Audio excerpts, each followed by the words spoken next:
Selamat pagi jemaat yang dikasihi oleh Tuhan. Satu sukacita besar bahwa sampai dengan hari ini Bapak Ibu Saudara dalam keadaan baik dan sehat. Dan pastinya kita tahu dengan pasti dan jelas bahwa ada banyak gonjang-ganjing di luar sana. Ada banyak problem yang kita kemudian dengar dan bahkan kita alami karena menyangkut dengan banyak kesulitan. Akibat pandemi, akibat perang, atau gonjang-ganjing ekonomi yang tidak kunjung membaik ini. Saudara, pastinya problem ada, tetapi ada apa dengan problem? Kiranya itu yang menolong saudara dan saya pagi ini untuk boleh dapat datang kepada Tuhan. Mari kita siapkan hati kita. Kita akan menaikkan satu buah pujian, bicara banyak tentang setiap langkah saudara dan saya itu disertai oleh Tuhan. Karena dengan Tuhan, maka saudara akan mengalami banyak keajaiban-keajaiban. Kita pujikan pujian ini, saudara. Tak pernah ku ragu akan kesetiaanmu. Pegang hidupku sepenuh jiwaku, ku yakin dan percaya kau tuntun langkahku. Yesus, kaulah Raja dalam hidupku, berkuasa berjaya untuk selamanya.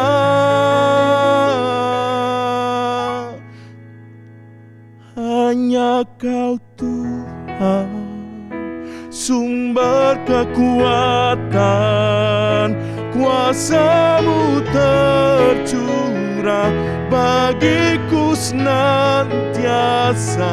Dengan-Mu Tuhan, ku kan berjalan dari kemuliaan sampai kemuliaan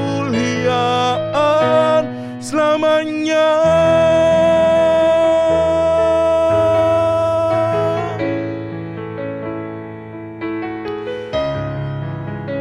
Kita pujikan sekali lagi, saudara. Ini pujian yang indah, saudara. Versinya biasanya cepat, tetapi pagi ini kita akan versi dengan worship, saudara. Bicara banyak tentang kerinduan saudara dan saya untuk kemudian memanggil Dia sebagai satu-satunya teman, sahabat karib, mengiringi langkah saudara.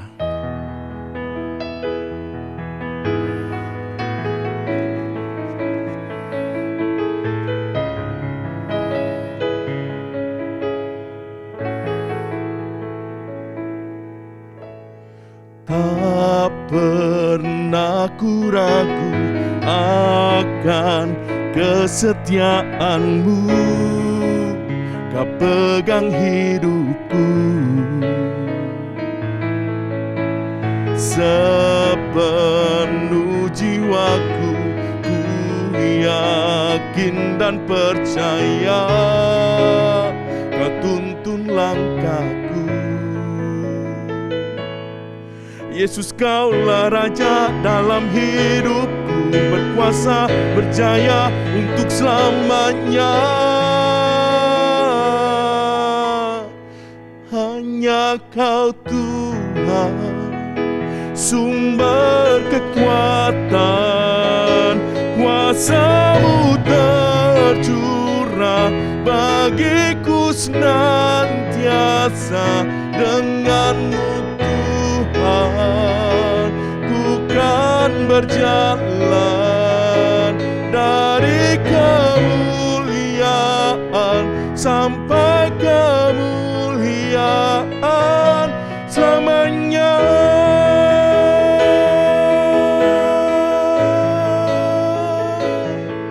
Selamanya.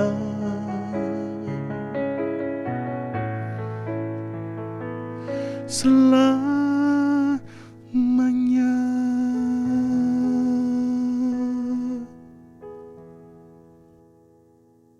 Saudara, mari kita berdoa. Ya Tuhan, kami mengucap syukur ya Tuhan, Di pagi ini kami boleh disegarkan kembali dengan kekuatan yang daripada Tuhan. Kami mengucap syukur bahwa menghabiskan waktu, menghabiskan minggu ini kami tetap melihat ada campur tangan Tuhan. Ada penyertaan Tuhan yang luar biasa. Ada kemudian jamahan, topangan, kekuatan Tuhan yang luar biasa. Ada hikmat yang kemudian terus Tuhan berikan kepada kami, limpahkan kepada kami. Ini sesuatu yang betul-betul kami gak pernah kemudian berputus-putusnya untuk mengucap syukur. Pagi ini bersama-sama dengan teman-teman yang lain, dan biasanya di pagi atau Sabtu pagi ini kami boleh berteduh sejenak di hadapan Tuhan. Bukan hanya menghabiskan weekend kami, tetapi juga kami mau menyerahkan weekend kami ini. Memasuki minggu yang baru nanti bersama-sama dengan Engkau ya Tuhan. Berbicaralah bagi setiap kami, karena sesungguhnya akan ada hal-hal yang baik, yang penting, yang kemudian datangnya itu dari firman-Mu, itu mencelikkan mata kami, memberi arahan dalam hidup kami. Kami menyerahkan, di dalam nama Tuhan Yesus kami berdoa. Amin. Nah, saudara yang dikasihi oleh Tuhan, ada satu bagian firman Tuhan yang menolong saudara dan saya untuk berbagian bersama mengakhiri minggu dan mengawali minggu. Dan bahkan saudara pastinya tahu dengan pasti bahwa kita sudah menginjak, gak kerasa saudara ya, di bulan September. Saudara, ada satu lagu duniawi yang selalu menghiasi waktu kecil saya. September ceria, September ceria. Saudara, September itu dikenal sebagai bulan penuh keceriaan karena itu banyak beberapa musim yang kemudian dipercayai musim itu adalah musim autumn atau musim semi atau musim yang penuh dengan totalitas kehidupan gitu. Tapi apakah saudara memiliki keceriaan di bulan September ini? Karena sepanjang tema yang nantinya akan dibicarakan di bulan September bicara banyak tentang kehidupan kita yang relate dengan persoalan-persoalan keseharian. Nah, pada pagi hari ini saya akan mengajak saudara membuka bagian firman Tuhan dari Yakobus. Yakobus pasal yang pertama, kita akan membaca ayatnya yang kedua dan ayatnya yang ketiga, saudara. Yakobus pasal yang pertama, ayat 2 dan ayat yang ketiga. Saya akan bacakan bagi kita ya. Saudara-saudaraku, anggaplah sebagai satu kebahagiaan apabila kamu jatuh ke dalam berbagai-bagai pencobaan. Sebab kamu tahu bahwa ujian terhadap imanmu itu menghasilkan ketekunan. Nah, bagian firman Tuhan ini saudara, itu menjadi nasihat bukan hanya kepada jemaat-jemaat yang merupakan anggota ke-12 suku Israel yang ada di perantauan, tetapi ini juga menjadi bagian nasihat bagi saudara dan saya ketika melewati banyak kesulitan. Saudara, aminkanlah bagian firman Tuhan ini dan lakukanlah di dalam kehidupan saudara. Amin. Nah, kalau kita membayangkan saudara, ada satu tema yang kita akan renungkan bersama itu bicara tentang ada apa dengan persoalan jikalau konteks yang sedang ditanyakan itu adalah orang percaya seperti saya dan saudara. Ada apa dengan persoalan? Saudara, ketika kemudian kita merenungkan tema ini, maka sesungguhnya ada hal-hal yang patut untuk kita cermati bersama, terutama di dalam nasihat yang sama yang sedang dituliskan oleh Rasul Yakobus untuk orang-orang di perantauan sana yang sedang juga mengalami problem yang kurang lebih sama. Kesulitan tentang hidup, keamanan, kenyamanan, ekonomi yang tidak kunjung membaik, aniaya, mungkin juga sampai kepada penganiayaan yang bersifat fisik, kehilangan nyawa sekalipun. Saudara, itu relate banget dengan kehidupan saudara dan saya meskipun tidak seburuk yang dialami oleh jemaat pada waktu itu. Tetapi di sini dikatakan saudara-saudaraku, satu frasa sapaan yang ditulis oleh Rasul Yakobus ini kepada kita sekalian. Rupa-rupanya Yakobus tidak sedang menjadi orang yang paling pintar di dalam segala hal. Dia tidak sedang menjadi seseorang yang lebih rohani dibandingkan orang-orang yang disapanya. Dia betul-betul mengklasifikasikan dirinya sama seperti jemaat yang dia sedang layani itu, dan jemaat itu sama-sama sedang bertumbuh kerohaniannya sama seperti Rasul Yakobus. Dia tidak sedang berbicara tentang anak-anakku, dia tidak sedang berbicara tentang adik-adikku, dia tidak sedang berbicara tentang hai hamba-hambaku, enggak. Tapi dia berbicara menyapanya dengan kata saudara-saudara, brotherhood. Saudara. Itu artinya di dalam konteks pemikiran Yakobus pada waktu itu adalah kita ini sama-sama. Sama-sama sedang bertumbuh di dalam kerohanian, sama-sama sedang bertumbuh di dalam pengenalan akan Tuhan, pengenalan akan diri sendiri, pengenalan akan lingkungan, dan bahkan hal-hal yang patut disikapi bersama termasuk juga dengan yang namanya berbagai-bagai pencobaan itu tidak mempengaruhi kualifikasi dan klasifikasinya. Jadi Yakobus sedang juga berkata kepada saudara dan saya, kita ini sama. Meskipun saya seorang rasul, ketika ada problem, ada masalah, kemungkinan besar kan saya untuk gagal, kan saya untuk jatuh dalam dosa, atau kan saya untuk berhasil, kan saya untuk tough. Itu sama besarnya seperti kita semua. Jadi inilah yang kemudian menolong saudara untuk melihat bahwa nanti besok minggu akan dijelaskan dengan baik tentang bahwa semua orang itu tidak imun terhadap persoalan. Ada banyak orang-orang yang sedang kemudian mempergunjingkan ataupun sedang memperkarakan tentang konsep atau peribahasa yang berkata rumput tetangga lebih hijau. Ya. Persoalanmu lebih ringan daripada persoalanku, nasibmu lebih baik daripada nasibku. Enggak, saudara. Tetapi pada waktu saat ini yang sekarang kita perjuangkan bersama dengan hidup adalah kita ini sama kansnya. Sama untuk sama-sama berjuang, sama-sama untuk jatuh, bisa jatuh dalam dosa. Dan itu yang harusnya menjadi kebenaran pertama, saudara dan saya harus ingat. Bahwa saudara dan saya tidak akan kemudian dibedakan. Semua akan mengalami hal yang sama, yaitu problem. Jadi ada apa dengan masalah? Jawabannya adalah semua orang pasti punya masalah. Gak peduli dia Kristen atau enggak, gak peduli dia orang rohaniawan atau enggak. Everyone having problem. Jadi jangan kemudian saudara mengukurnya dengan bahwa saudara lebih mujur, lebih beruntung. Enggak. Karena ukuran-ukuran itu sangat relatif. Ukuran itu bisa saja kemudian mempengaruhi kedalaman, keintiman saudara mengenal Tuhan dan mengenal diri saudara. Jadi yang pertama, jangan pernah alergi karena semua orang itu akan bisa saja jatuh dalam berbagai pencobaan. Pencobaan itu bisa saja kemudian harus dihadapi oleh semua orang. Yang pertama, saudara. Lalu yang kedua, saudara, kita sedang berbicara tentang anggaplah sebagai suatu kebahagiaan. Lucu ya, saudara ya. Di sini dikatakan bahwa jelas sekali firman Tuhan katakan, saudara dan saya kalau sedang dalam persoalan, kita itu disebut sebagai orang berbahagia. Aneh ya.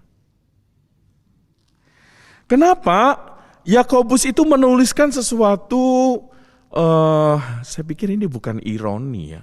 Ini sesuatu paradoks. Paradoks itu seakan-akan bertolak belakang tetapi enggak gitu, saudara. Bukankah kehidupan orang-orang percaya berkali-kali ketika Yesus itu sedang melayani di dunia, mengajar banyak orang, seringkali berkata bahwa engkau itu adalah dombaku, engkau itu adalah dombaku yang sedang kemudian dikirim ke tengah-tengah serigala. Konteks hidup di dunia itu kemudian tergambar dengan jelas tentang perangi serigala yang saling menggigit, yang saling membunuh, yang saling membinasakan, yang artinya saudara persoalan demi persoalan itu nggak akan kemudian menjauh daripada orang percaya. Tetapi sesungguhnya persoalan demi persoalan itu akan dekat dengan kehidupan saudara dan saya. Jadi kemudian Yakobus itu menuliskan, kalau begitu jangan kaget kan. Kalau sudah jangan kaget, makanya kamu itu harusnya melihatnya lebih dari sekedar persoalan yang saudara hadapi. Makanya kamu akan melihat ada kebahagiaan di sana. Saudara, ketika kemudian Yakobus sedang menuliskan kata berbahagia, maka pemahaman yang paling dekat itu adalah saudara dikehendaki ketika ada persoalan, spirit sukacita itu nggak boleh hilang. Berkali-kali juga saudara pasti ingat tentang penggalan bagian firman Tuhan ini. Hati yang gembira itu adalah obat yang manjur. Betul kan? Sejak sekolah minggu saudara dan saya mendengar frasa ini atau kalimat ini. Hati yang gembira adalah obat, seperti obat hati yang senang. Tapi semangat yang patah keringkan tulang. Hati yang gembira Tuhan senang. Betul nggak? Jadi ketika ada persoalan, anggap itu sebagai sesuatu hal yang biasa terjadi dan itu tidak bisa kemudian merenggut sukacita saudara di dalam Tuhan. Mungkin gambaran sukacita saudara itu tidak tercermin di dalam senyuman saudara setiap harinya. Tadi dikira gila kali ya, senyum terus gitu ya. Tetapi sukacita itu bisa dilihat ketika menjalani hidup itu dengan ringan, bukan dengan terpaksa, saudara. Dengan ringan itu artinya ada masalah, ada persoalan dihadapi dengan serius, tidak sedang dengan main-main, tetapi kemudian dengan terus juga mengingat ada Tuhan yang menyertai, ada Tuhan yang menolong, maka kemudian itu juga tercermin di dalam perilaku-perilaku saudara dan saya. Beberapa waktu yang lalu, sebelum saya mempersiapkan ini, saya menikmati satu tayangan tentang seseorang yang kena bipolar disorder. Orang yang swing moodnya itu begitu cepat, saudara. Ya, sebentar dia sangat depresi, tapi sebentar dia sangat manik. Manik itu artinya sukacita, kegembiraan yang berlebihan sampai tidak terkontrol, sampai ucapan-ucapannya itu bahkan justru ucapan yang tidak produktif, saudara. Nah saudara, kita sebagai orang percaya kita tidak sedang bipolar tentunya. Sebentar swing mood kita itu gampang disetir karena kita merasa bahwa oh ya saya sekarang ketemu Pak Antoni saya harus senyum. Kita kayak orang gila saudara. Artinya di dalam kehidupan saudara ketika saudara mengalami banyak pergumulan gak perlu juga disembunyikan. Dan ketika ditanya you have problem, oh ya tolong doakan ya supaya bisa lekas beres. Selesai. Tidak kemudian menangis-nangis, mengharu biru. Tidak kemudian saudara kepingin kemudian bunuh diri. Enggak perlu saudara. Karena sesungguhnya sukacita itu tidak akan terenggut kalau kita mampu melihat ada Tuhan yang menyertai saudara. Nah perhatikan kenapa kita itu kemudian terus diliputi oleh sukacita. Ayat-ayat selanjutnya di dalam bagian firman Tuhan itu jelas ngomong begini. Kalau engkau jatuh dalam berbagai cobaan, maka ketika melewati semuanya itu kamu akan melihat ada yang namanya ketekunan. Ada yang namanya iman yang berbuah. Wah, ya kan? training saudara itu jelas, latihan saudara itu jelas. Jadi di dalam kehidupan iman saudara, setiap kita itu sedang juga melewati yang namanya training hidup. Jadi kalau ngomongin tentang training hidup itu bicara tentang hal-hal yang kelak nanti kita rasakan ketika bersama-sama dengan Tuhan. Jadi buah-buah roh yang saudara kemudian yakini bahwa itu adalah cerminan pertumbuhan iman saudara, itu adalah bagian dari kualitas hidup yang nantinya kelak kita akan presentasikan dengan sempurna ketika bersama-sama dengan Tuhan di surga. Dan ketekunan itu adalah sedang berbicara tentang hal yang sama, kualitas hidup yang nantinya harus kita tonjolkan, kita amanatkan, kita tularkan kepada banyak orang. Jadi ada apa dengan masalah? Ya biasa aja. Saya akan jalani dengan sukacita. Ada apa dengan masalah? Ya saya akan tekuni itu, saya akan hadapi itu, dan saya akan lewati. Karena ada Tuhan yang menyertai. Kayaknya gampang ya. Pak Antoni ngomong begini pagi-pagi kayaknya seperti kopi anget yang diseruput, seperti pisang goreng yang kemudian mengiringi kopi anget itu makan pagi-pagi. Kayaknya so easy. No, kita semua jatuh bangun saudara. Dan yang terakhir di sini dikatakan bahwa pencobaan-pencobaan itu bagian daripada ujian. Persoalan-persoalan sometimes, saudara, tidak semuanya nih, saudara. Persoalan-persoalan itu bagaikan ujian. Ujian itu sesuatu yang bernilai positif, saudara.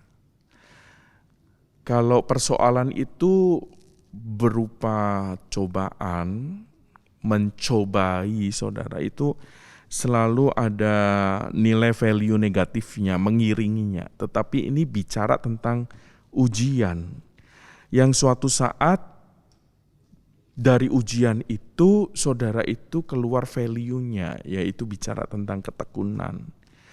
Dan ujian ini tidak sedang dikerjakan di dalam kerangka untuk membuat saudara jatuh di dalam segala persoalan. Tetapi ujian ini dikerjakan sama saudara dengan tekun, dengan teliti, supaya sesungguhnya ketika melewati ujian itu, maka saudara dan saya itu sedang menyelesaikan satu tahapan penting di dalam pertumbuhan kerohanian, yaitu menjadi kuat dan menjadi kuat. Saudara ada apa dengan masalah? Enggak ada apa-apa.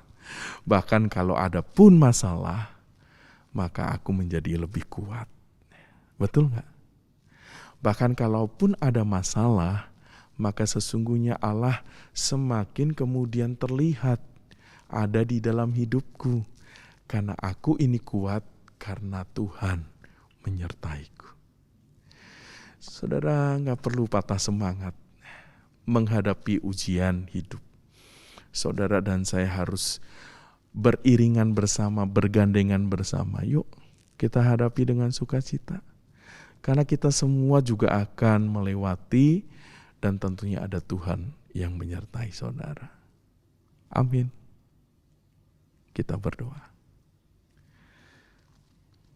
Bapa yang baik, kami sekali lagi datang kepada Tuhan. Kami mengucap syukur ya Tuhan, untuk banyak kebaikan-kebaikan yang kami peroleh di dalam kehidupan kami. Dan kami juga menyerahkan ya Tuhan, karena sesungguhnya tiap-tiap waktu yang Tuhan percayakan untuk kami boleh jalani, itu gak pernah lepas dari persoalan. Berikan hati kami untuk melihat dengan lebih bijak setiap persoalan, tidak alergi, lari, menghindari, tetapi justru kami semakin sigap karena ada hikmat yang menyertai. Kami semakin kemudian diberi kemampuan, keahlian untuk menyelesaikan masalah karena kami sedang ditraining oleh Tuhan sendiri yang empunya langit dan bumi, yang sanggup mengatasi banyak masalah itu. Berkati Tuhan untuk para orang tua kami, Berkati anak-anak kami, berkati saudara-saudara kami, berkati keluarga kami yang ada di Denpasar maupun mereka yang ada di luar kota yang sekarang ini juga mungkin mengalami problem yang sama. Tuhan yang tolong. Biarlah Tuhan yang berkati, bawa mereka kepada pemahaman pengalaman indah di dalam mengatasi banyak ujian hidup ini. Kami menyerahkan semuanya di dalam nama Tuhan Yesus kami berdoa. Amin. Nah, saudara yang dikasihi oleh Tuhan, di dalam nanti setelah selesainya sesi firman Tuhan ini akan ada tayangan beberapa pokok doa yang saudara boleh nanti bawa itu di dalam doa-doa pribadi saudara. Sediakan, tambahkanlah waktu 10 menit saudara berdoa untuk pokok-pokok doa itu. Selamat weekend saudara. Tuhan memberkati saudara.